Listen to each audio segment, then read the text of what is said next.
This is WWE superstar Drew McIntyre, and you're listening to the WWE Podcast. The champ is the one that everybody wants, me. It's going to WrestleMania. Claymore! Austin 316 says I just whipped your ass. This is my iron. You're going to acknowledge me. All right, guys, welcome to the WWE Podcast Mailbag. It is Thursday, January 12th, 2023, and yeah, I know, it sounds a little echoey, and the sound isn't great, so I'm recording from parts unknown. I'll leave it at that. I don't want to get myself in trouble, so let's jump into the emails, and this is from Rocky T. He says, checking in once again, it's Rocky T, so let's begin. After watching the video package on Cody Rhodes, I believe if it is his destiny to win the WWE title, he should earn the title shot by winning the Rumble, but he should also do it from the number one entry spot. It's been some years since we saw someone win the Rumble from the number one spot, and I think it would make his second return even more epic than his WrestleMania return. So I don't have a problem. If you're going to win the Rumble, I mean, then you can truly say that, you know, you did outlast 30 other men. You defeated 30 other men, right? Like, that's as close to it being accurate as you're going to hear from everyone else who's going to claim that they beat 30 other men if they're, you know, they're entry 30 and they only have like 3 people in the ring. That's such a preposterous claim. But I think the last person to do this, was it Rey Mysterio? I think Rey Mysterio was actually the one that was last there to win in like 07 or 06 or something. Anyway, I'm watching Kofi versus Santos Escobar on SmackDown, and thinking of Kofi's longevity, I'm glad he got his WWE title run and how he's a first ballot Hall of Famer. Then the camera pans over to Xavier Woods, and I think New Day may be in the Hall of Fame the same day or someday as a group, making Kofi a 2-time Hall of Famer. Then my brain rounds off the current 2-time Hall of Famers. 8 wrestlers have been inducted twice, individually and as part of a tag team or group. Ric Flair, HBK, Booker T, Bret Hart, Hulk Hogan, Scott Hall, Kevin Nash, and Sean Waltman. Waltman's 2 introductions were both as a member of the group DX and the NWO. You can add Triple H to this list as soon as he is inducted individually. If Evolution is ever inducted as a group, that would make Randy Orton and Batista a 2-time Hall of Famer, pending their sole inductions, and Hunter and Flair 3-time Hall of Famers. Then I thought of something you said, and something I believe is an absolute, and that is that everyone eventually returns to WWE. AEW stars that will and should return, even if it's just to be inducted into the Hall of Fame: Chris Jericho, Daniel Bryan Danielson, Christian, Cesaro, Moxley, Saraya, and Matt Hardy, as well as CM Punk and Jeff Hardy, who are not currently on any roster. Do you agree with this list? Am I forgetting anybody? No, I think that's a pretty good list. You know, I mean, I don't have the AEW roster in front of me right now, but I think that's absolutely fair. And all of these individuals are deserving. I can't really dispute this, I gotta say. But all right, it's rapid fire time. First, to give him his 3rd ring, do you think Sean Waltman will ever be inducted individually? That's a good question. I think he's deserving. The problem is, I got to say this. He has the majority of his identity in a group. I'm actually going to say no, because he didn't really have a singles career per se. It was always in a tag team or in DX or in the NWO. I don't think he'll be individually in the Hall of Fame. I mean, there's a case to be made, but when your identity is mostly, that's a better word, in a group, it's difficult to say. Like, Triple H had a Hall of Fame career as a solo guy, but he also had a Hall of Fame career in a group, whereas X-Pac had a Hall of Fame career in groups, not individually. So I think he probably doesn't. 2, Do the Brothers of Destruction get inducted as a tag team and give Taker and Kane a second ring? I think very possible, yes. Very possible. Brothers of Destruction, one of the best tag teams of all time, probably, arguably, one of the best storylines WWE has ever produced, ever. So yes, I would say that's very likely. Third, based on the bloodlines run so far, do you think someday they will all be inducted into Hall of Fame, individually and as a group? Ooh, as a group, they're already there, I have to say. I think they're, even if they ended today, I think it's borderline Hall of Fame. They're going to continue probably for another year or so in some form or fashion as a group, because they know that this is a group. This chemistry of a group does not happen very often. So I think that they are going to definitely be inducted as a group. As individuals, I think that the Usos will be inducted as a tag team. So that's 2 for them. Sami Zayn will be inducted individually, I believe, at some point. So there's 2 for him. Solo Sikoa, the jury's still out. Obviously, Roman Reigns has 2 in the bank right there. I mean, Roman Reigns could honestly have 3 if they really wanted to. The Shield, individual, and the Bloodline. So, Roman Reigns probably has 3 already locked up. All right, 4. I believe Edge and Christian will be inducted as a tag team, thus making Edge a 2-timer, but do you think Christian will ever be inducted on his own to make him a 2-timer someday? Yeah, so, and yes, I know you're the co-host for the Rumble review, so looking forward to that. But Christian, I have to say, I think sometimes WWE gives away the Hall of Fame title too easily. So I don't know. Christian did have a nice solo career. Was it Hall of Fame worthy? You put a gun to my head, I'd say no. But he's to me a tick below Hall of Famer. Really good career. Anyone would sign up for that. But I don't think it's Hall of Fame worthy as an individual. I guess I hold it to a higher standard. So, all right, Rocky, thanks so much. Let's get to our next email, and it comes to us from Mr. DJ Kuzmo, and let's see what he's got to say this week. And he says, hello, WWE and AEW family. This is DJ Kuzmo back at it again in your Mailbag show. Let's get on with the show. Here we go. All right, number 1. Now, Matt, I know you're not a fan of Cody Rhodes talking about his dad and possibly winning a undisputed Universal Championship, but to me, it's just WWE creating an awareness for Cody Rhodes possibly winning the Rumble and possibly challenging winning the championship against Roman. Oh, absolutely. Yeah, just because I don't like him doesn't mean I don't see the writing on the wall. I totally agree. I mean, to me, this is, I hate to say foregone conclusion, but it kind of is. How much promotion are they doing for Cody over the last few weeks?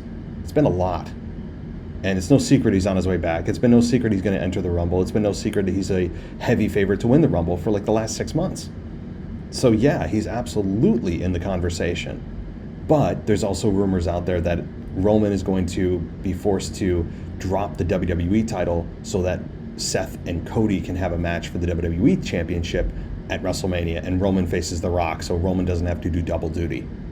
So that right now is a possibility. Number 2, did I miss something? But this tag team turmoil fatal 4-way match was for the Usos tag team titles and not for both titles.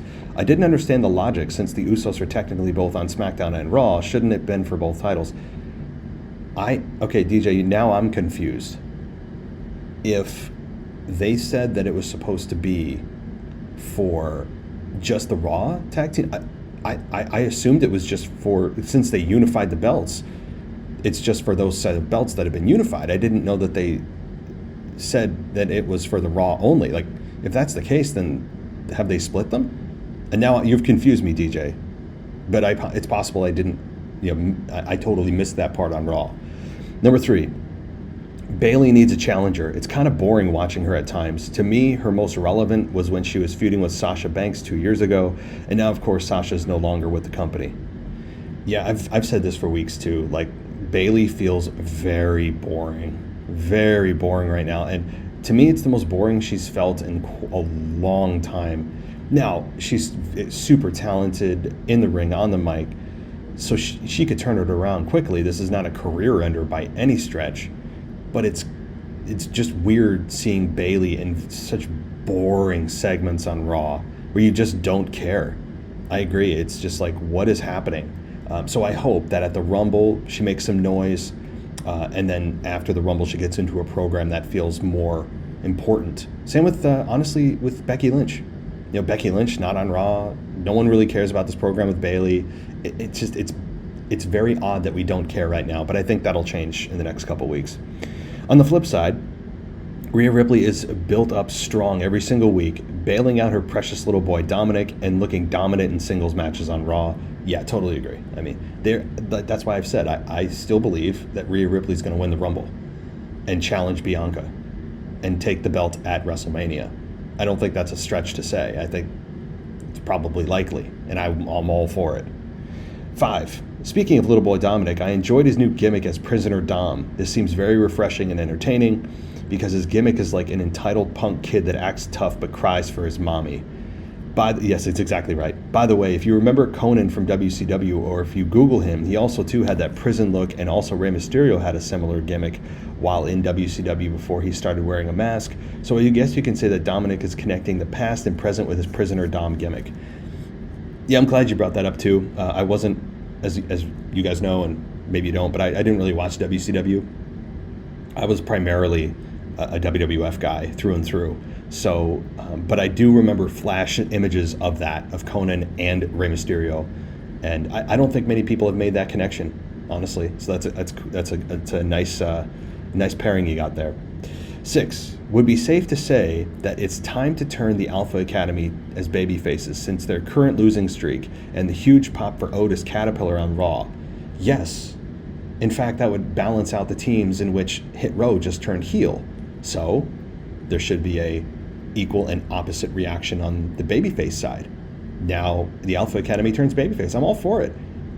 And you know what would really help is if they actually got victories individually and as a tag team. I don't think they've won a match in like 3 months. It's embarrassing. So 6. Would be safe to say, oh, and by the way, the Dom gimmick, awesome. It is perfect for him. This kind of tough kid when he has backup, says he did hard time, but he's just a fraud. Like, I love this. And I don't mean it, I love it where I cheer him. I still want to see him get his ass kicked. It's a perfect match for him. He's got the slick back hair, the toothpick, the handkerchief, acting like he's this big tough guy who just went through 15 years of solitary confinement or something. It's just brilliant. So 7, what is her name exactly? Is it Mia Yim or Meechim? It's like she doesn't have a clear identity or gimmick or how she fits on the main roster. And for the most part, Emma, Johnny Wrestling, and Candice LeRae, who are they? What are they about? This is something I need to see Triple H and Creative improve on for 2023. Well, that's assuming that Vince McMahon doesn't take himself over and the rumors about Saudi Arabia purchasing WWE and that people thought was confirmed, but it's not yet. And Stephanie McMahon leaving, and people saying that, well, Stephanie McMahon left because Saudi Arabia doesn't want a woman on the board of directors or in any kind of management role, which is preposterous.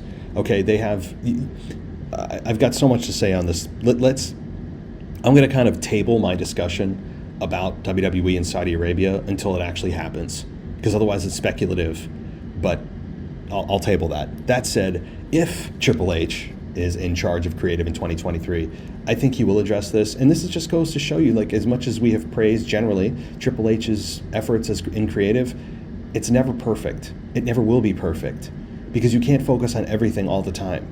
It's impossible. So you're going to have things like this happen. And I agree, Candice LeRae, completely, Emma, they don't have Johnny Wrestling being just a narc. It's not a good thing. And Meechim or Mia Yim, I was told that Meechim is her true name, her birth name or something, or just like I don't know. It's like her real name is Meechim, but Mia Yim is what they've translated to in English. I guess that's how I understand it. One more thing to mention, Robert Roode is on his way back from major surgery on his neck, and at some point this year he might be returning to WWE. That's all for now. DJ Kuzmo signing off. Peace. Robert Roode, I think, if he comes back, That's fine with me. I mean, I don't see him as a main event player, but I think he could have a nice, like, kind of run at the Intercontinental or US title. I don't see him as a big player, though. As fun as his entrance is, he's kind of a one-trick pony. Like, it's glorious, and that's it, right? Like, his song is very catchy, his entrance is good, but that's about it. In the ring, he's solid. He's got a great body, but he's never been able to really connect with the audience in a lasting way. So I think that's going to be his Achilles heel. All right. Thank you, DJ. We'll get to the voicemails momentarily. Let's see. We've also got some other patrons who have messaged, and let's get to them. Let's see here. Let's get to the G-Man. Haven't heard from G-Man in a while. So he says, I wanted to talk about the Rumble. I want to talk about on how much I've been enjoying WWE since Triple H and Steph have been running it. I wanted to be positive on here. Unfortunately, tonight, this has been the saddest, angriest night I've had. My heart is absolutely broken. Vince just killed this company. That ego piece of crap couldn't stay put and let his family run it. There's going to be so much I'm going to be saying about Vince, but I'm keeping it PG as best I can. Now we know why Steph left, because we know how the Saudis treat women. What the hell is going to happen with the women's division now? My God, what about Sami Zayn? He's most likely going to be released now because he's Syrian, and Saudis don't get along with Syrians from my knowledge. Sami's having the best run of his career, and now it's not looking good for him. I'm so damn worried. I can see a lot of the talent walking out. I don't blame them one bit. This is such a damn shame, and man, I feel so bad for Triple H. He did so much to put a good product out each week, but can't save this. I'm in absolute tears and really wanted to be excited for the Rumble. I wanted to be excited for WrestleMania. I don't know how to get excited now. I'm angry, I'm sad, but hey, Vince got what he wanted, and F him. The man is Thanos. He snapped his finger and got away with everything. That son of a blank got away with it. He literally beat God again. So long, Triple H. Just says screw it and resigns to sad, sad night. Okay. All right, G-Man. I'm going to try to calm you down here a little bit. Number one, it's not confirmed that Saudi Arabia purchased WWE. All right? Nothing is confirmed. I know that there were a lot of reports out there. I know that there were a lot of speculation. There was some sources that said WWE was purchased by Saudi Arabia. But you know what? WWE themselves have not said anything yet. There's been nothing official. So until that happens, I want to kind of talk you off the ledge. Even if it did happen, say it did actually officially happen, right? Well, if Saudi Arabia purchases WWE, and they are very interested in making money off of their investment of purchasing WWE for how many billions, wouldn't they want to maximize what they make out of that investment? And if they want to make the most out of their investment, how would it help them to kill the women's division? They may not agree with wrestlers who are women performing in their home country. But guess what? 99% of the audience is not in Saudi Arabia. People would bail out of WWE so quickly. Can you imagine the backlash from fans and stockholders and shareholders if they just outright killed the women's division in today's climate and political culture? No. It would not behoove them at all to kill the women's division. As much as they may not agree with women and the roles of management and everything and performing in front of fans, keep those laws and beliefs to your home country. Like we abide by, WWE abides by whatever country they go to, the culture, the rules, the regulations of the country that they're performing in. And most of WWE's performances are in the United States. And Saudi Arabia would be shooting themselves in the foot in a massive way if they were to just kill the women's division. Okay? Now, Stephanie McMahon resigning from WWE may not be because the Saudi Arabian government is telling them that they don't want women in management or the purchase doesn't happen. I mean, that may be internally what they're thinking, but I think Stephanie McMahon left because she doesn't want to be associated with a government that has treated women the way they have for so long, and then we're supposed to just celebrate in the streets and have parades for the fact that they allowed a women's match for the first time ever in the country just a couple of years ago. We're supposed to celebrate that it took that long? I mean, let's be for real, okay? Like, that's to me, I didn't celebrate that. That's sad. That's, when people are like, oh, Lacey Evans, and I forget who her opponent was. It might have been, I don't remember. Lacey Evans versus someone, whoever it was, the first women's match, and they're crying in the ring, and it's like, yeah, okay, this should have like, why are we celebrating this now? This should have happened like 100 years ago. What? It's not an accomplishment to be 100 years behind what you should be doing. That's embarrassing. So like, if they want to implement the rules and regs that they do in their home country for the shows they hold in their own country, have at it. But if they start messing with and implementing their political beliefs and their view of women into United States live events, good luck with that. Good luck with that. You talk about a loss of revenue. It would just be ridiculous. And Stephanie McMahon, I think, saw the writing on the wall. I don't want to be involved with a government like this, the way they treat women, and just didn't want to be involved. I mean, the Saudi Arabian government is no innocent party in not just the way they treat women, but other scandals and everything else, okay? You just do a Google search for the Saudi Arabian government, and they aren't exactly, Mother Teresa, all right? So... but I really want to talk you off the ledge. I mean, who knows what this means? Vince, I think, maybe just wanted credit for the sale and wanted to oversee the sale. And maybe he'll force his way back into creative somehow, which I think all of us are not going to be happy about. But let's let it play out, all right? Triple H is still here. WWE is not sold yet. Stephanie may be gone, but we still don't know exactly why. She can frame it. It's hilarious, her tweet, okay? I went over this in detail, but like her tweet was, well, the company's in such a strong position that I decided to leave. What, like what do you mean? That's an oxymoron. Why would you leave a company that's doing so well? It was really just completely telling that there's way more to it than, well, the company's doing so great, Stephanie left. Nonsense. So, talk you off the ledge, G-Man. All right. Let's see here. Let's get with Jeff Hay, and he says, hey, WWE Universe, I can't imagine WWE without the McMahon family. I thought all of this calamity was possibly an angle and develop a storyline towards WrestleMania.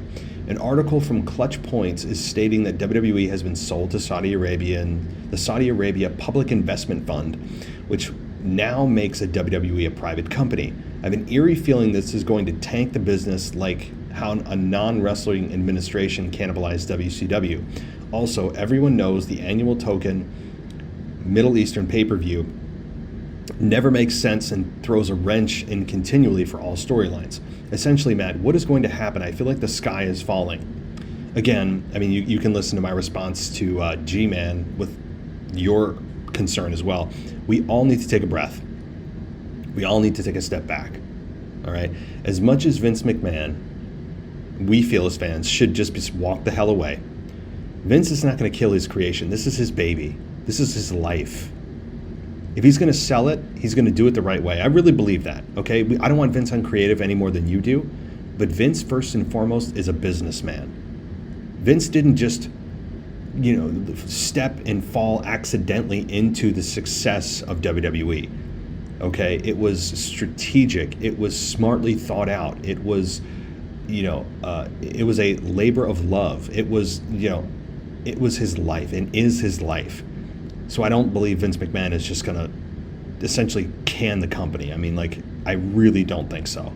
So I want to talk you off the ledge too, Jeff. I mean, I'm not a fan of Saudi Arabia as well purchasing WWE, but let's let the cards fall where they may. Let's let the chips fall where they may. Let's just see what happens before we all start to panic and like our hair is on fire. All right, I don't have any hair, but if I did, it wouldn't be on fire yet. All right.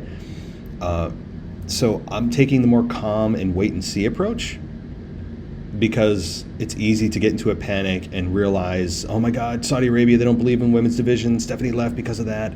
Like Triple H is going to be gone. Vince is going to be back in front of creative. This is going to go to hell. easy to panic, but you have to understand if Vince is overseeing this, and there's a lot of executives that are overseeing this, they're going to do what's in their best interest, and the best interest for the survival of the company. Who would benefit from just completely throwing this company down the drain? Nobody.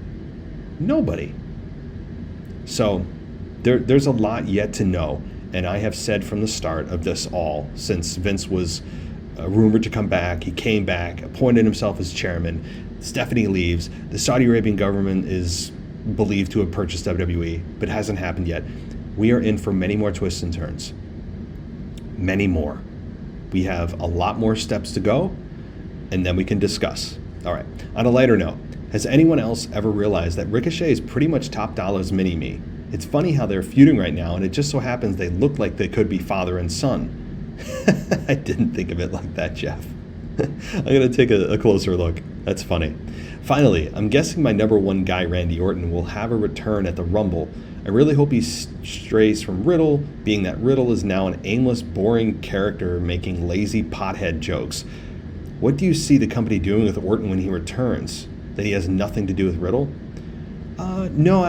There's a couple ways they could go. Again, it's killing me that I don't know if The Rock is coming back, because Randy Orton could go right into a program with Roman Reigns.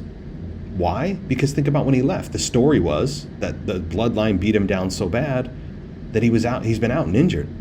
So, it really just, here's the thing. I think that he probably gets himself involved with Riddle quickly, and they could have a match at WrestleMania if Riddle comes back too. But they could also just jump Randy right into a Roman Reigns program. So, and I haven't heard anything either way, though, if Randy Orton's coming back. It's been radio silence. P.S. The sale of the Saudis would rationalize Stephanie's resignation and that she's aware she would not be respected as a female CEO, therefore getting out of Dodge before that's ever an issue. Yeah, I mean, I continue to address that. I don't want to repeat myself there, but all right, let's move on. Thanks, Jeff. All right, next up is Miller from beautiful South Africa. Happy New Year to you all. Hope everyone is doing well, and 2023 is going to be an insanely good year. First, I'm curious to know, I got my dad involved in WWE for the first time ever in the sense of buying stocks in WWE. It's been going up and up for a while, and a massive 22% jump over the weekend. With everything going on and a possible sale, will that be good or bad for stocks in WWE? Okay, I am not a financial advisor. I am a fan. I have purchased WWE stocks in the past. That doesn't make me a stockbroker, okay? I'm not here to give you financial advice. However, my speculation is that if the stocks jumped when Vince McMahon returned, the stockholders have a different interest in WWE than the typical casual fan. Because the casual fan, just broadly speaking, is not a stockholder in WWE. Okay, they don't own shares. Most, I believe, don't own shares in WWE. We just watch the product, we purchase the merchandise, we buy the network, but we don't own shares. And I point that out because the shareholders are looking at this from purely money. They're not looking at it from a creative perspective of, oh my God, Vince is taking back creative, this is going to be awful. They don't care about that. They look at the bottom dollar. They look at what could this mean for the company. And with Vince coming back, I think that from a business perspective, that gave investors confidence, and it gave them encouragement, and it gave them a sense of security that if they are going to sell the company, Vince is going to do this right and maximize the dollar. Okay, so money is how I'm looking at this, not creative. So if Vince comes back, right, the shares jumped immediately, like $20 a share. From like, I don't know, it was like 70 something to 80, 90 some dollars, right? Whatever it was. I would say, this is just my personal opinion, not professional investment advice, that if the Saudi Arabian investment fund does purchase WWE, they're going to do it for an exorbitant amount of money. A lot of money. Probably purchase the company for more than what it's worth today. Because money is no object to them. You see how much they pay them for their Saudi Arabian Crown Jewel events, Greatest Royal Rumble events. That's the reason they go there, because they get a stupid amount of money to go there. So for them to purchase the company, imagine how much they would pay to purchase the company itself. So all of me saying that means I believe shares will jump much more if Saudi Arabia purchases the WWE, because I believe they will over-purchase for the company, meaning the company's value will be driven up, and that means share prices will be driven up. That's my best guess. So, okay, also, I was just wondering, Kevin Patrick's comment about nobody kicking out of Deep Six, I was wondering if he wasn't maybe thinking about the end of days, which for a very long time nobody kicked out of. Yeah, I'm gonna, hopefully that's the case, but that's a kind of a big mistake to make.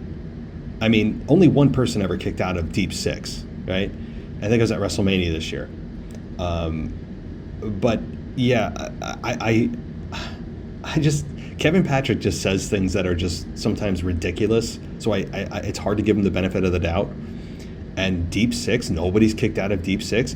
Well, the thing is also Deep Six and the End of Days are two very different looking maneuvers. So it's very difficult to mix them up. So whatever, you may be right. I finally got a TV again and ready to start following WWE like usual and in keeping up with all the great content out there. Just for interest's sake, everyone always talks about who will win the Rumble, who the last four will be, or even surprise entrants.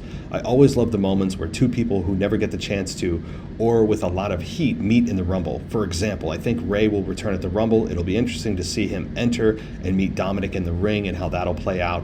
Another is if Edge doesn't return before Beth doesn't return. So if Edge and, maybe I'm reading this wrong. If Edge doesn't return before Beth and they're at the Royal Rumble, are they both entrants in the respect? I'm not sure what you mean. So I tried to read that. So I'll just say if Edge and Beth return at the Rumble, Beth meeting Rhea or Edge meeting Finn for one of the Judgment Day. What scenario are you excited or curious to see will happen during the Rumble match? Cheers for now. Have a great weekend. Thanks, Miller. The Rumble's always fun. I mean, the Rumble is just kind of it's one of the best matches of the year. And Michael Cole said it's his favorite pay-per-view of the year. Many fans say the same thing. And it is a great concept. It's so much fun to watch because you never know who's going to come out. And also there's those mini storylines within the big story. And WrestleMania matches begin at the Rumble. Like Shawn Michaels' Undertaker began at the Rumble. I think it was WrestleMania 25. Shawn Michaels and Undertaker the year before were like the last two entrants. And then in 2010, they met at WrestleMania 25. Anyway, my point is, these little mini storylines within the story are so much fun, like you said. Ray and Dom will probably have an interaction there. Brock Lesnar could be a surprise entrant and come face to face with, I was going to say Omos, but I don't know where Omos is. Edge, obviously, and Finn Balor. That storyline's been kind of played out too many times for my taste, but that's probably likely. Same with Beth Phoenix and Rhea Ripley. Beth Phoenix could be the one to come out and come face to face with Rhea, absolutely. So there are so many different things. I mean, I honestly haven't sat and thought about all the stories within the stories that could develop, but it's a fascinating thing to think about. And it's one of the best parts of the Rumble because like the story changes every like 5 to 10 minutes. It's like a new dynamic, a new mini story's happening. It's so cool. So, all right. Thank you, Miller. Let's see here. We've got Mr. Dennis McGinley, and he's back, and he says, "This is Dennis McGinley, the top of the line of the WWE podcast. I'm back, the hater you hated. I'm still your number one heel. Nothing's going to change that, you kids." So this gets me excited. So you sent me a YouTube link, and it says that this gets me excited because one of the top 10 wrestlers that are retiring in 2023, I hope, the head of the table, Roman Reigns. I got that link off of YouTube for all think I'm just blowing it out my blank. Yeah. So I'll click on that link in a minute. I really don't think that Roman Reigns is going to retire in 2023. It's very unlikely. And I'm not saying that you're blowing it out your ass, okay? I see what you're saying. But it would really not make sense for Roman to do this. Why? Because he's got the greatest schedule of all time. You know, like even if he wasn't champion, he's got an awesome schedule. He's getting paid top dollar, no pun intended. He doesn't have to compete every time he comes out, so he's saving his body. He gets to see his family and make millions of dollars while working like one day a week. You know, he is, or really one day every few weeks, doesn't come to Raw, comes to SmackDown every 3 weeks, works every other pay-per-view. I mean, he's got the schedule of a lifetime, and he's got the schedule that preserves your body that a lot of guys don't get. It doesn't make sense. It would not make sense for him to retire. You know, despite what your YouTube link may say, and again, I know you're not blowing it out your ass. I believe you, but I don't agree with whoever is trying to make this case. I don't. I know that you're not a fan of him, but the fact is, whether you love him or hate him, he is the top guy right now, and it's just a fact. And I think WWE would do anything and everything to keep him around because they know his value right now. He's in the prime of his career. He's in the part of his career that you make highlight packages out of when you're in the Hall of Fame. So, last thing, I like your take, Matt, and all the 10 that may retire in 2023 and what WWE roster would look like going into 2024. Would you and Anthony do a podcast on this topic? Interesting to hear you both and him talk about this and what it has in store for WWE. Talk with you next week. For all of you that hate me or whatever, you dumb numbskulls, FYI, but Raw and SmackDown the second night is a lot better. I'm out. Go Packers all day. Yeah, well, yeah. Obviously, football's coming up, the playoffs, but yeah, we could add this to our agenda at some point. I think it's a fascinating thing to look at 2024 for 3 letters only in MJF. For me, I mean, that to me, MJF in 1 year's time, we'll be talking about him possibly entering the Rumble. I hope, because MJF is an invaluable piece to the puzzle. It's not an essential piece, but it would be. You talk about like a totally breath of fresh air in the company. My God. But yeah, who's going to retire in 2023? I think Rey Mysterio. I think Rey Mysterio is absolutely on the list there, especially if he retires going out after having a match with his son. I mean, where does Rey Mysterio go from here, right? He still can perform. He's not embarrassing. Why would you stick around to embarrass yourself as your body deteriorates? And what better way to go out than having a match against your son at WrestleMania? So I think Rey Mysterio is absolutely retiring in 2023. I'd have to go down the list, but that's one for you. All right. So I think we have a couple more emails, and then we'll get to the voicemails. Let's see here. This next email is from Thomas Franco, and he's from Montreal, writing in again. And he says, after hearing about the Vince McMahon news, I thought about what it would mean for Triple H as head of creative. Does he stay with Vince? Does Vince really dislike the way Triple H is running creative? I know Vince thinks his way is the best way, but maybe seeing the reactions from fans or increasing SmackDown viewership has left him believing in Triple H, and he'll just give his input but not touch anything. We'd all like to believe that, but Vince is very hands-on. Vince is an alpha male, for better or worse. I think that he wants what's best for WWE, but I also think that since he has been around yes men for the last 40 years, that he probably believes that his way is the best way. And it's going to be probably a lot of self-restraint in order for him not to take over creative. In terms of the product, I read that Bo Dallas was backstage this past Monday Night Raw. I also heard that whoever is playing Uncle Howdy is kayfabing everyone backstage and is walking around in full costume to keep the employees and talent guessing. I now have no doubt that this is Bo Dallas, and I'm assuming we'll get a reveal at the Rumble. Yeah, Bo Dallas is candidate number 1, and as I mentioned last week or the week before, Bo Dallas hasn't been in WWE in how many years, and he's the most relevant he's ever been. How hilarious is that? But I agree, the Rumble should be a massive step in the direction of the Bray Wyatt storyline and likely a reveal of who Uncle Howdy is. I agree. But by the way, the longer this Uncle Howdy thing goes, the bigger the expectation of who it is. So they better reveal it quickly, or the expectation is going to be through the roof, and then it's going to be a disappointment, whoever it is. Also, we got Adam Pearce telling the Usos that the winner of the Tag Team Turmoil match will face them for the Raw Tag Team Championships and not the Undisputed Tag Team Championships. Maybe this is a ploy to get the Raw belts off of them and to get the Usos to stop showing up on Raw, or it'll continue the story building up of the eventual stripping of Roman of the WWE Championship. That's all I have for now. Looking forward to talking with you after the Chamber for the review show. Thank you, Thomas. Thank you for also reminding me again. Do that every week, please. Seriously. You're the second person to say this. How did I miss that? So I think what the possibility is here is, now that you're the second person telling me this, it must have skipped over my very perceptive brain, and it is only for the Raw Tag Team Championships. But how can that be if they're unified? Even if he misspoke, it doesn't matter if he misspoke. It doesn't change the reality that the belts are unified. However, it's pro wrestling, and what they'll do is, if the Usos lose, they'll say, oh, well, it's only for the Raw Tag Team titles. You know? I have conflicting feelings about that because, number one, it'll keep the streak alive for the Usos. They'll still hold gold. It'll also put gold in a group that already has a ton of heat, which I like. But also, the tag team division it's never always it's never the focus of WWE. And I have been a fan of and continue to say that the tag division should have a unified championship because of how little they usually focus on tag teams. But this is interesting. We'll see what happens.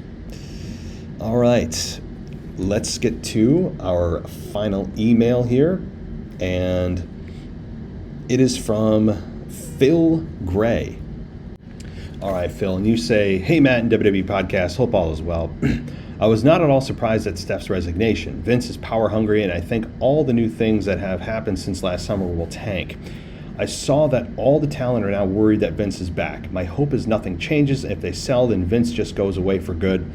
I did read somewhere that some potential buyers will only consider if Vince is there. There are constant rumors saying Saudi is the best option. That would mean no more Sami Zayn. Then this picture is doing the rounds, and it made me laugh.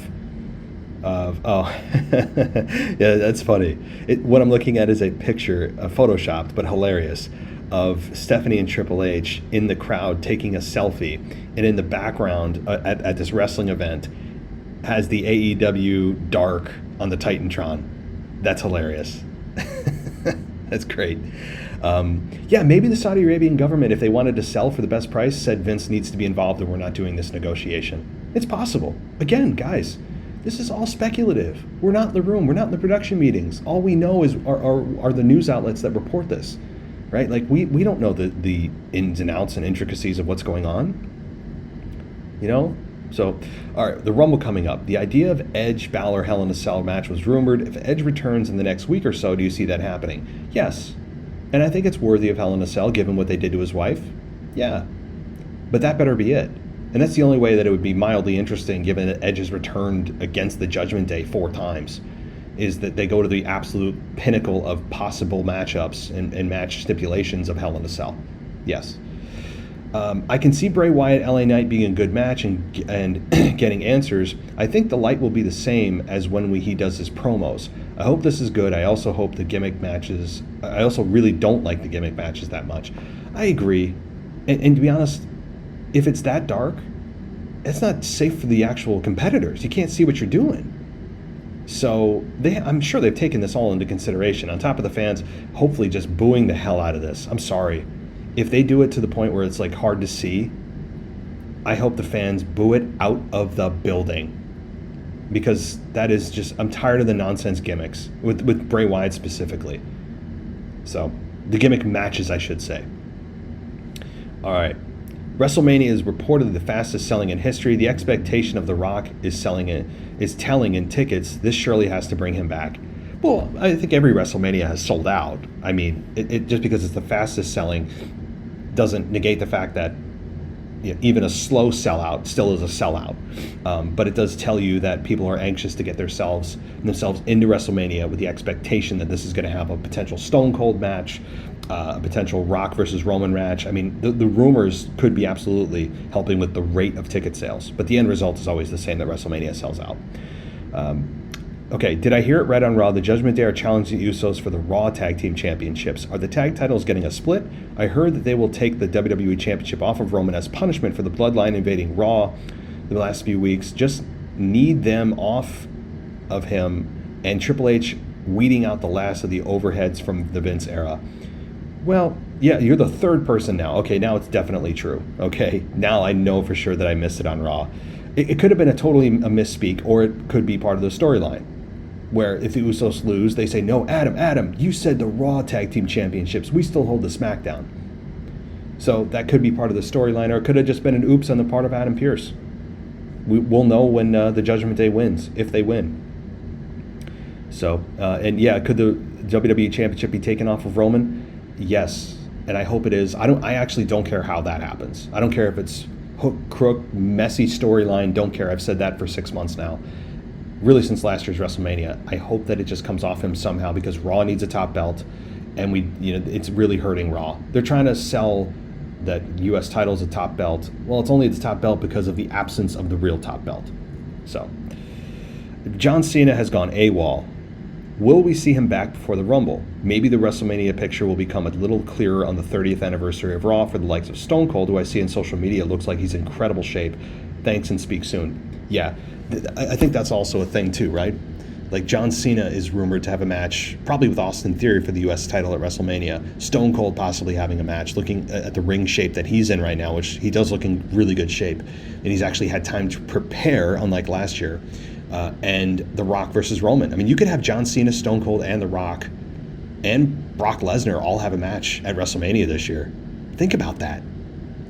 Think about that. 4 guys that you never thought you'd see on the same pay-per-view again are all within the realm of possibility of having a match at WrestleMania, which also probably added to this ticket sales going so quickly. This is going to be a fun WrestleMania, guys. It's going to be really fun. All right, that's the end of the emails. Thank you, Phil. Thank you, everybody. I'm going to take a pause here and get back to my studio so it doesn't sound so echoey, and get a real microphone in front of me for the voicemails. So until then, I'll be right back with the voicemails, and see you soon. Hello, WWE Podcast World. This is DJ Kuzmo, back at it again on your Mailbag show, recording to you live on a Wednesday morning. And before we get to the Veer Mahan Report, I want to talk about 2 things that had transpired that I am so excited about. First and foremost, none other than Hit Row have officially turned heel. That's right, this group now has some sort of clear direction that they're no longer baby faces. That was a suggestion that I made to have this group become a heel faction. Now, number 2, we got this past Monday night a potential reunion of the Hurt Business. That's right, Bobby Lashley is back. Bobby Lashley is back on Monday Night Raw, and it seems to me that MVP is trying to mend some fences with Bobby Lashley so that both of them could get back on the same page, so that we can have the reunion of the Hurt Business of Bobby Lashley, of MVP, of Cedric Alexander, and Shelton Benjamin. I was always making that vouch to say that these guys should have never broken up to begin with. I know it was all part of Vince McMahon's stupid creative idea, but they are back, and it seems to me that the group is coming together with maybe Omos. Maybe Omos could be aligning themselves with the Hurt Business. Now that, my friends, is a dominant faction to possibly go up against the Bloodline. We could have had that at one of those Survivor Series. But other than that, I am excited to see this reunion of the Hurt Business. I am excited to see the heel faction of Hit Row. No longer are they babyface wannabes, but they are a heel faction for Hit Row. Now, let's get to the Veer Mahan Report. Now, the Veer Mahan Report has been brought to you by the Football Function Podcast. Now, ladies and guys, this weekend is Wildcard Saturday. You want to get your quick fix. You want to get yourself ready. And the best way to get ready and prepared is listen to the Football Function Podcast with our very own Michael Ritter. The same Michael Ritter that does the SmackDown Review Podcast. He does the Football Function Podcast with Terry, with Cousin Mike, with Goose, host with none other than Caleb Grant, a.k.a. The Flash Drive, every single week, breaking down the NFL games. Now that we just have a handful of teams left in the NFL because we're gearing ourselves to the Super Bowl, this is the podcast for you to listen to continue to get yourselves in tune with what's going on in the NFL playoffs, in the wild card round, in the divisional round, and of course, the AFC and NFC championship games and the Super Bowl. Get your quick fix and listen on with the Football Function Podcast. Now, let's get to the Veer Mahaan Report. Now, the Veer Mahaan Report took place last night on NXT, but we did not get an appearance of Veer Mahaan. But I will get to the reason why we did not get an appearance of Veer Mahaan. But we did get the return and the debut of Jinder Mahal. Now, last week I did call him Jobber Mahal, so let me put some respect. Let me put some respect on his name. Jinder Mahal, the modern-day Maharaja,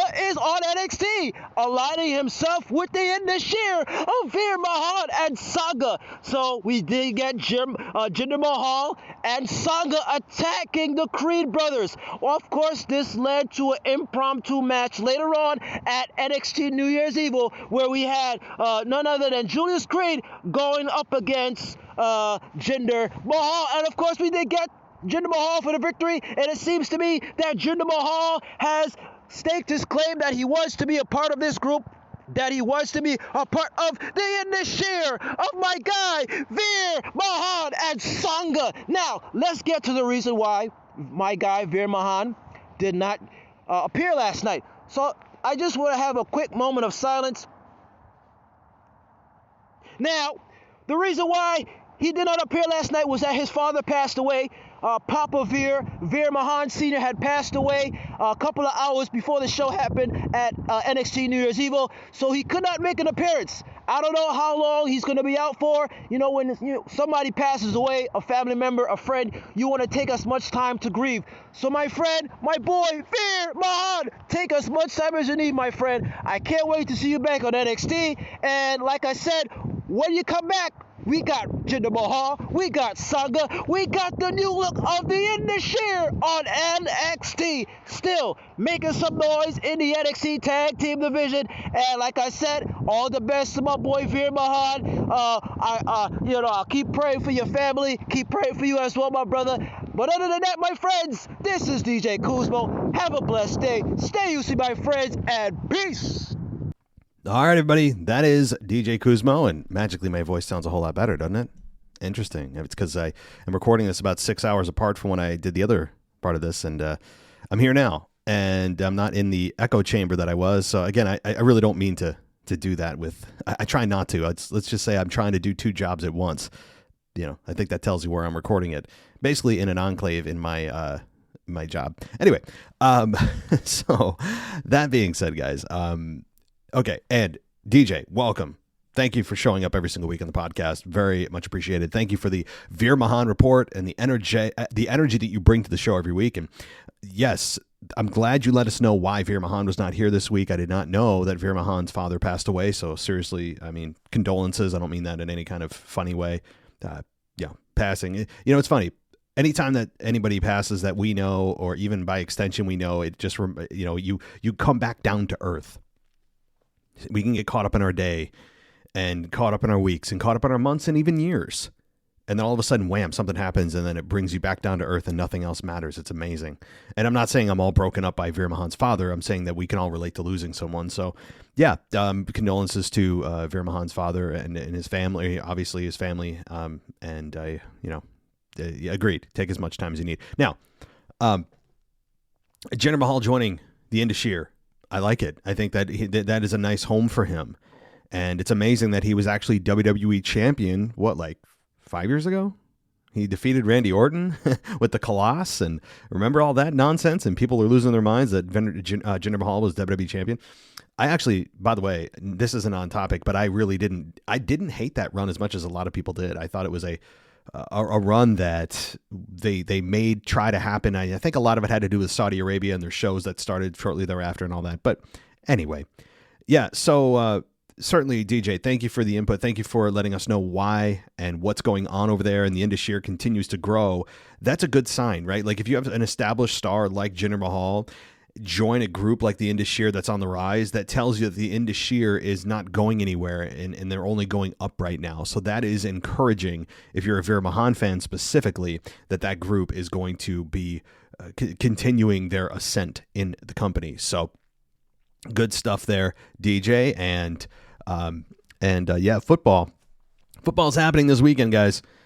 Bet you didn't know that, right? If you're a football fan, this is a fun weekend. Next weekend's fun as well. And if you have a fantasy league, those are over now, and you're either licking your wounds or bragging about your win. And at this point, it is a fun time to be a sports fan. And after this, though, guys, after football comes March Madness, if you're into such things, but shortly thereafter, baseball. Now, some of you grown, but I'm excited about it, right? It's a long season, and baseball's right around the corner already. Pitchers and catchers report in like a month. It's insane. It's quick. It's so crazy how quick things go, especially during the wintertime. So, yes, I would also recommend checking out the Football Function podcast hosted by Michael Ritter, who does our SmackDown review, along with John Carrasco. So thank you to both of them. But definitely check out Football Function, guys. Give it a like. Give it a subscribe, especially this weekend, because we have the wild card weekend, and then several other weekends coming up with the divisional, the AFC, NFC, football, the actual Super Bowl itself, the Pro Bowl, if you care about such things. A lot of stuff coming up. So check out Football Function. And as well, little plug for Ashley Mann here. Check out Ashley Mann's podcast called The Kick-Ash Podcast.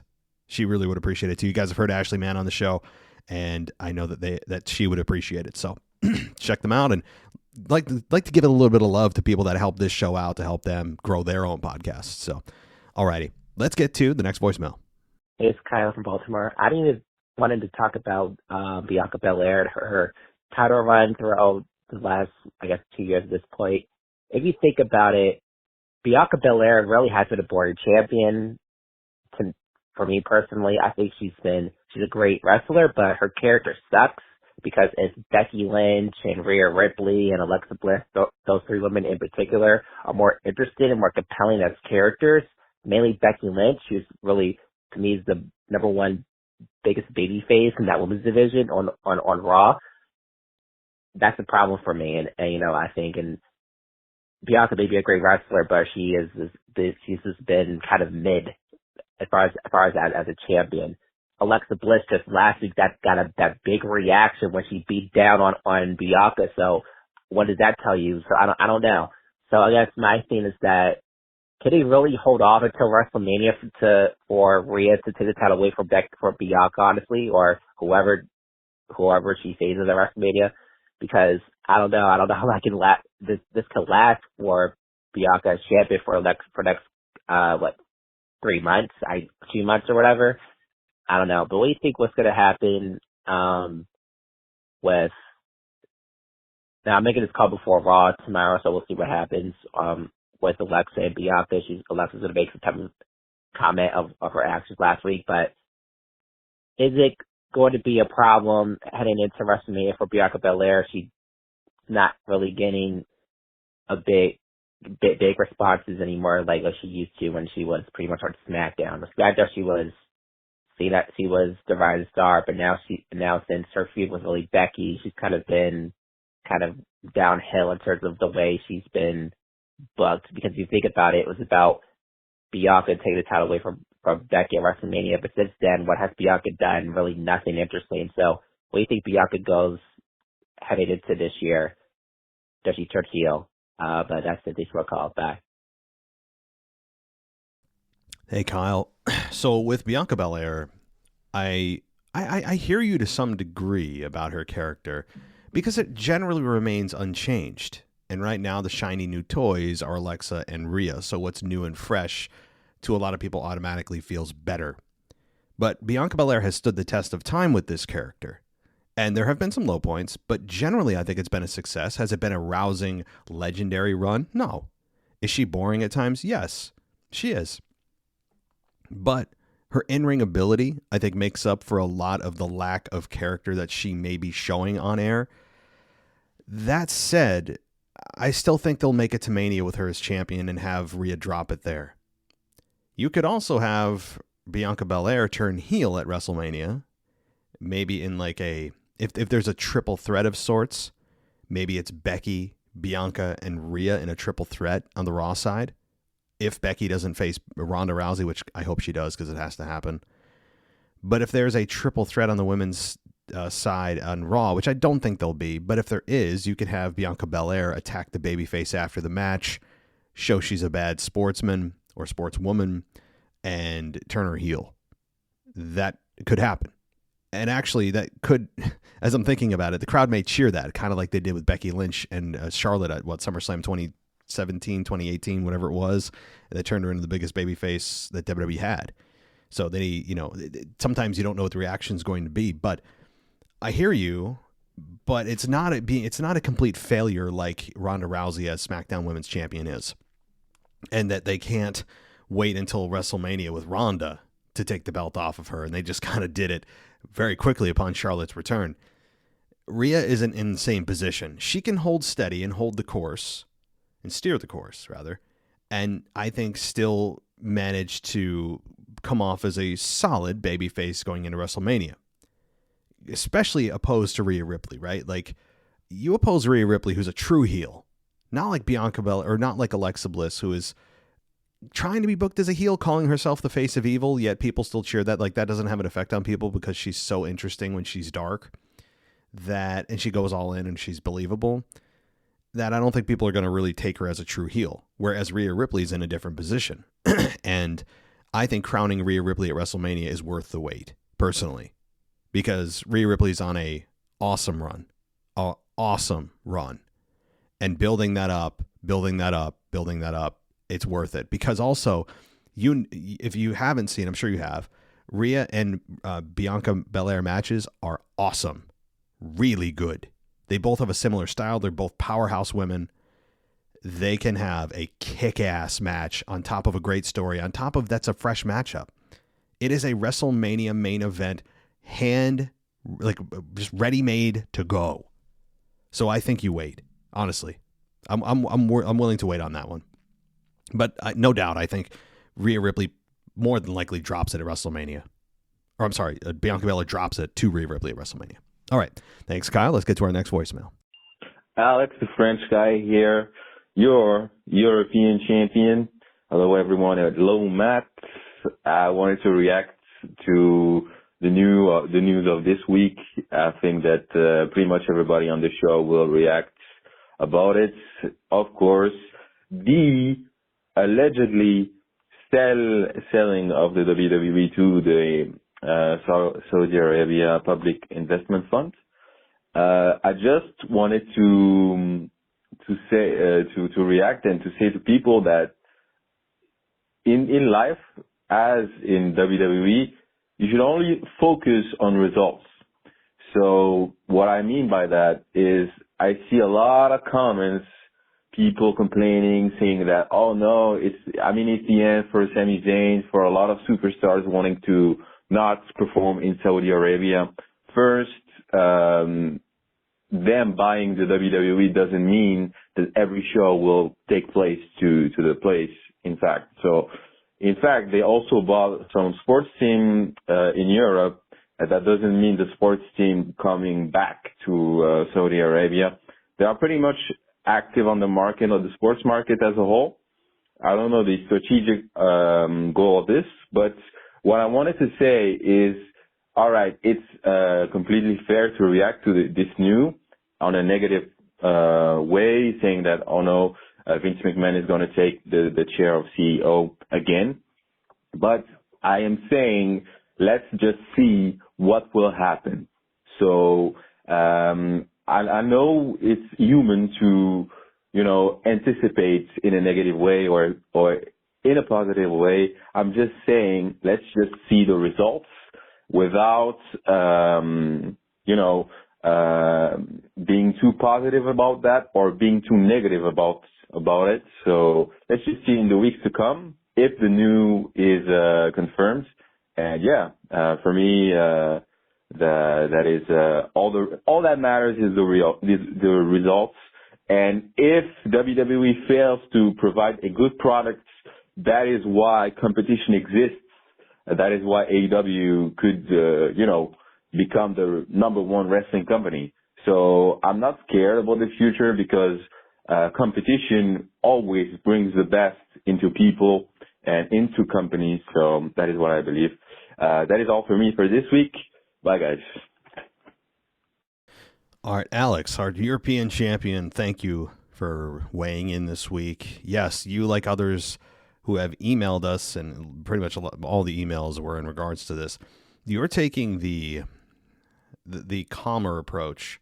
I think the more sensible, and I'm not trying to insult anyone that emailed us about, the instant kind of knee-jerk reactions to the allegations WWE was sold. We will definitely cross the bridge when we get there, and you could end up being right. You absolutely, everyone that came in and started yelling and kicking and screaming about WWE being sold and everything's going to collapse and Sammy's leaving and the women are leaving. That's why Stephanie left. Everything's just going to be awful.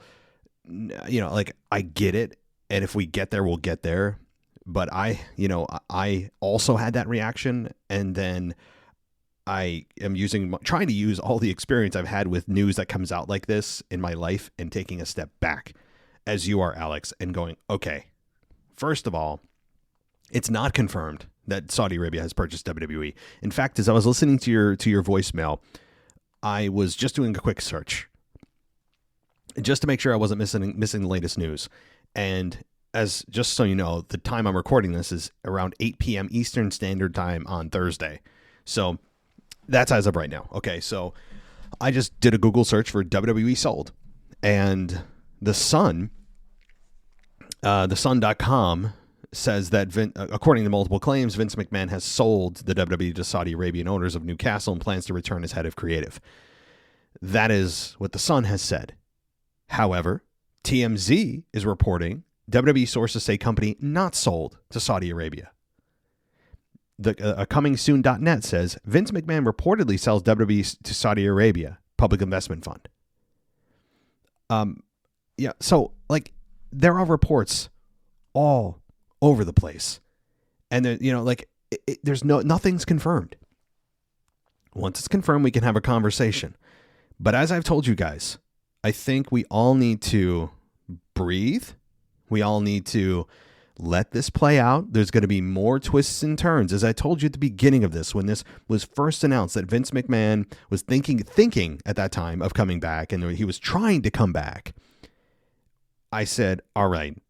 And especially when he appointed himself as the board on the board of directors, and he has the majority shareholder in WWE. So, I said at the time, this is going to be a story that goes on for weeks, if not months, until its final conclusion of whoever sells it or whoever it gets sold to, and whoever eventually takes head of creative and everything, all the dust settles. Until that time, it's going to be very tumultuous with rumors floating around and reportedly this and that and reportedly this and all of it. We need to just try to look at this with a clear head, because it's easy to get caught up in the Twitter mob. It's easy to get caught up in the latest crazy headline. Okay, let's let the chips fall where they may, and as things are confirmed, we can talk about them. It's fun to speculate, but we'll get ourselves in a tizzy doing that, and we're going to be wasting more energy than necessary. I'm not saying I'm going to wait until everything is concluded to talk about it. No. I'm going to talk about things as they are confirmed moving forward. I don't want to talk about projection and conjecture and this and that. Well, oh my God, if Saudi Arabia does, yeah, okay, we can talk about it when it does. Because otherwise, guys, we're going to get twisted in knots. You're going to get lost in the weeds, and the conversation is going to be a waste of effort, okay? But I hear you. I hear you. If it is indeed purchased by Saudi Arabia, the Saudi Arabian Public Investment Fund, we will have a conversation. No doubt about it, right? It's going to be much more fun when things are confirmed. So I know we're all impatient. We want answers now kind of culture, but I want to take the more level-headed approach to this. It's fun to dive in and go ballistic. I agree. It's fun to do. But Alex, I like your approach too. So, all right, buddy, let's get to our next voicemail. What's up, my wrestling peeps? Rocky T here from Houston, Texas. Already left my email, but I just got done listening to the Raw review, and I had a few things to say real quick. Number one, man, can Dolph ever sell anything that Samoan spike that ended the match. If you caught the replay, you would actually see he actually got hit in the shoulder, but in real time, there's no way you would know. He sold it just absolutely perfect. Second, yes, Matt, MJF will be doing a 60-man Iron Man match against Bryan Danielson if Bryan can win every week from now until February 8th. So he has to win every match, whatever competitors that MJF puts up against him. He wins all the matches, he gets the title match, and Bryan calls the stipulation, which is for the Iron Man match. And then real quick, I wanted to get your thoughts on this. Real quick, yes, I agree. Everything that Dom did on Raw was gold. The handkerchief, being called out about being in jail for a few hours. Everything he said, yeah, I took it. I know it was a little hokey, but still, super like gold. But anyways, I had this thought after Finn got hurt and Dom was put into the match.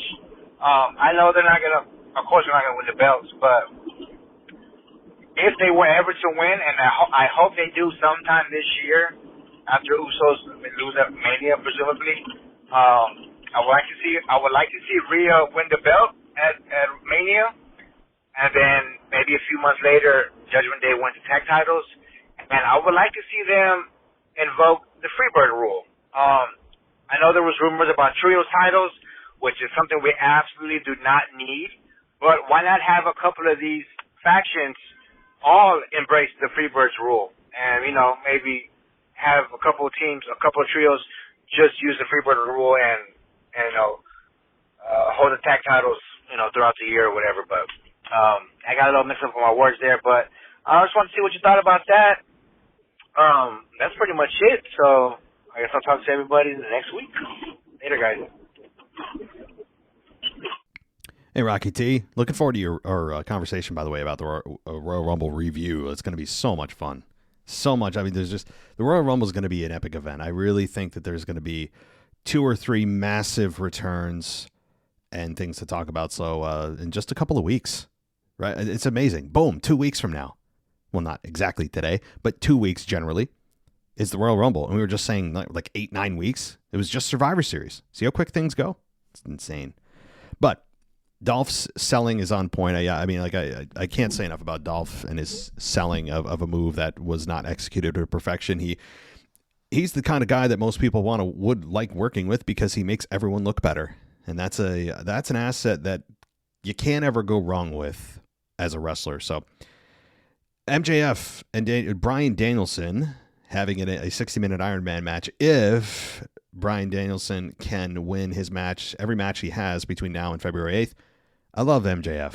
Man, I love it. I would imagine he's the one that put that stipulation in place that you're going to have to win every match for like the next month.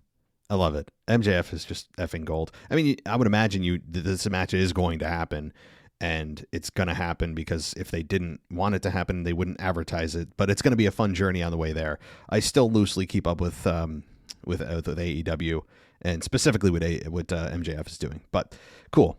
All right. So what else? You asked about Rhea Ripley and the Judgment Day and all that. Okay, so yeah, I'm still on board for Rhea Ripley winning the women's championship at WrestleMania. I've been on board with that for many, many, many, many weeks now. I think it's the absolute right decision. Judgment Day winning the tag titles. Now, I spoke about this earlier in the show that the Judgment Day were awarded a Raw Tag Team Championship match later or whenever. I actually don't know when that's going to take place. Not a just unified tag team titles. But again, I don't know if that's part of the storyline or a slip up by Adam Pearce. Because if it's not, that means that somehow just by Adam Pearce's words, he somehow split the belts. I don't know. If that's the case, then I could see the Usos dropping the Raw tag titles to the Judgment Day, having Rhea Ripley win the women's championship at WrestleMania, and boom, you've got a faction that is filled with gold as heels. Now, Finn Balor versus Edge, which is rumored to be Hell in a Cell for Mania, you'll probably have Edge win that, but that'll be the only loss for the Judgment Day. The other 2 matches that involve championships, I would imagine that they are going to maintain. Rhea will win, and the Judgment Day will either win or maintain their Raw Tag Team Championships if the tag belts are split. So, yes. And Freebird rules, yeah, I thought about that too, and I'm thinking, well, how does this work, right? Freebird rules meaning like not if you have a group that has more than 2 people, it doesn't have to be those 2 people that are in the match that won the belts to be technically the ones to ever defend them. You can have whoever's in the group represent the championship match. So in that case, you could have Dom and Finn be the ones to challenge. You could have Priest and Dom do it, or whatever combination. And I like that. Yeah, I thought about that too. So I think that they should implement that. I mean, New Day did it and has done it for really 6, 7, 8, 9, 20 years. But thanks, Rocky T. And let's get to our final voicemail. Hi, Matt. This is Randy in LA again, the guy that can't stand Bianca Belair. I wanted to get your thoughts on 2 questions. With Vince back, what do you think mainstream celebrities are going to do? Vince was essentially canceled, and now he's back. He was the equivalent of Roseanne Barr or Kevin Spacey. You messed up, now go away. Well, Vince has rebelled against cancel culture rules, and it's coming back. If someone, I'm personally someone who can't stand cancel culture and the whole current political culture scene. That's a whole other thing. I know we don't talk about politics.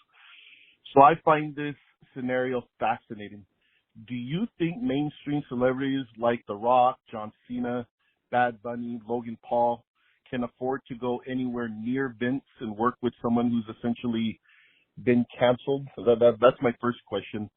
Now my second question is about Bayley. I keep hearing that something is not connecting or something's off with this current version of Bayley.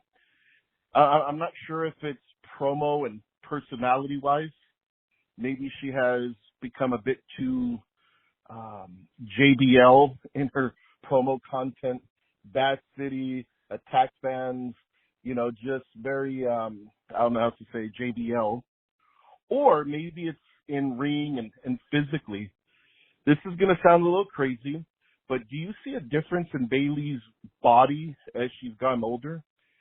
She has in no way gotten fat. She still has a ripped stomach, flat stomach, but her stature looks a little thicker, a little bigger, and maybe it's affected some of her movement and athleticism in the ring.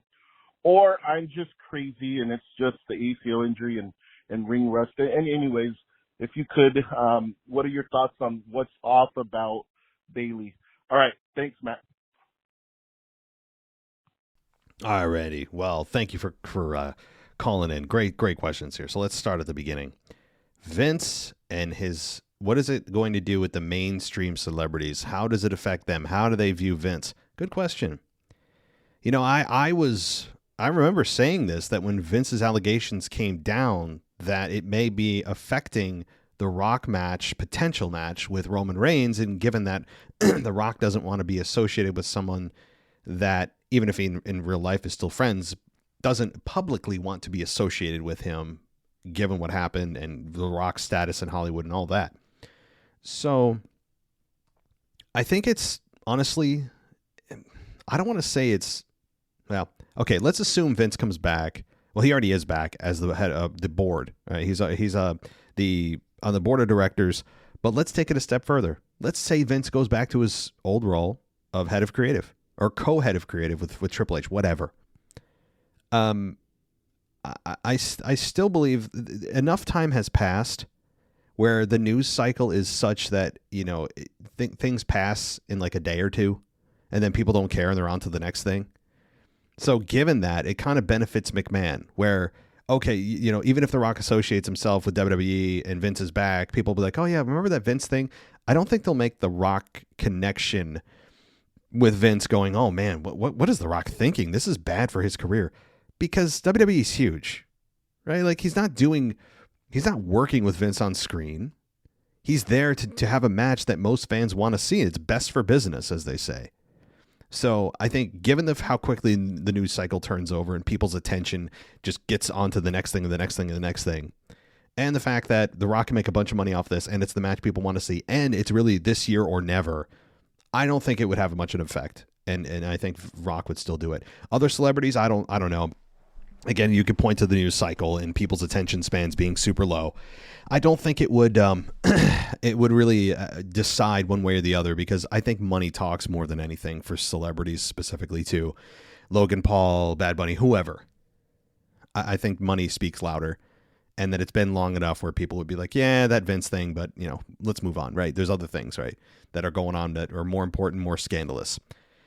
So now, if Saudi Arabia purchases them, then we got something to talk about. But again, one step at a time. Next, you had a question about the cancel culture. Yeah, and I don't talk about politics on the show either, but sometimes it's inevitable, and politics bleed into WWE, and I hate when it does. But Vince and bucking cancel culture that's just Vince McMahon, right? Like, you knew Vince McMahon wasn't going to stay down. He's going to buck the system. That's what he does.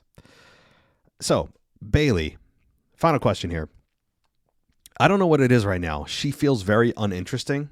She's just not connecting right now. And it's weird to say for Bayley, who's right now, even if you stopped her career now, has had a Hall of Fame career, I believe. And you would hope that there's many more days in front of her. But she just feels like she's disconnected from the audience. And like, I don't really care what she's doing right now. She feels just kind of there and going through the motions, and she's not doing anything important. And it is weird to see that. I see Bayley and I'm like, same with Becky Lynch. She's kind of in a rut too. But as I've said earlier in the show, I think that come Rumble, once that comes and goes, things could change, because then we'll start to see the WrestleMania picture take shape. So I hope the Rumble is kind of a reset for them in some way, whether it's a great performance in the Rumble or maybe interference in a match or some kind of tease for a WrestleMania match. I don't know. But Becky Lynch and Bayley right now is just kind of boring, and it's weird, right? Now, as far as her body goes, I honestly, I did kind of notice that, but I'm always thinking, well, she always had kind of a muscular, curvy body. So maybe I just haven't really taken a look at her body lately. But I would agree, overall, if you put the picture side by side from like a few years ago to now, that she has put on, I think, muscle. I think it's muscle. And, so credit to her, and I don't know if it's having an effect on her moves. I don't think her moves are the problem, though. It's her character right now that is in just a rut. And I think right now we're just experiencing a downtime for Bayley. All characters go through this, some more extreme than others, some deeper ruts than others, some higher highs than others. But it's the cyclical nature of characters, ebbs and flows, things, characters get attention, then they just go by the wayside, and they get a lot of attention. They get, most characters go through that. Most wrestling characters. So I think it's just a downtime for Bayley, and she could easily be resurrected into a very important main player. I think what would actually help her is to get the hell out of that group that she created. That was exciting at first, but it has really not caught on. I got to be honest. Damage Control needs to go away. We have enough factions, for God's sakes, in WWE. So Bayley on her own is probably the first thing that needs to happen. Have Dakota Kai and Io Sky just have the tag belts, which, by the way, you remember that they have the tag belts, right? I mean the collective you, not just you, Randy. Like, it's amazing. WWE just forgets that they have a women's tag team championship until it's time to go, oh crap, that's right, we have one. We gotta pretend we have a division. Let's throw a bunch of random people together and call it a division. It's embarrassing. I hate it.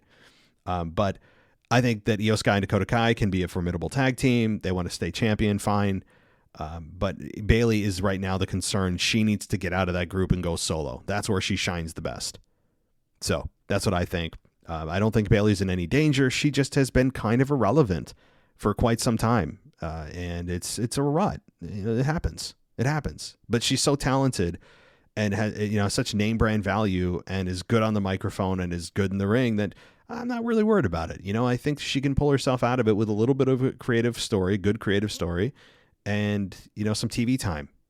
But that's what she needs, because she's on the Hulu version, she's barely there. She's almost never there. So if you only watch Hulu, you're probably wondering, where the hell's Bayley? Unless you watch the full version of Raw, you haven't seen Bayley on Hulu in many weeks. It's bizarre. But yeah, so that's what I think. But thank you, everybody, for listening. Thank you, all the callers, all the emailers. again, I apologize for the microphone quality at the beginning, but in order to get this show pumped out on a on a Thursday now, it was necessary. I had no other choice. I kind of do double duty and try to get what I can get done and double up on things, if you know what I mean. And so that's the best I can do. I know that it's not fun listening to an echoey room. So you'd rather listen to a high quality mic with, no sound bouncing off the walls. But, hey, it's kind of a got to do what I got to do situation. But anyway, thank you everybody for listening. Thank you for all of the contributions. You guys can go ad free at patreon.com/WWE podcast. And also on Apple Podcasts, there's a ad free button that allows you to get 99 cents a month or $10 for the entire year. Even if we do a price increase, $10 a year with 2 months for free. How about that? So thank you everybody for listening. I really appreciate it. Take care, and I will talk to you next time. Thanks for listening to the WWE Podcast. Don't forget to subscribe on your favorite podcast app so you don't miss a show, or head to WWEpodcast.com. And for all of these shows ad-free, head over to patreon.com/WWE Podcast. Until then, we'll see you next time.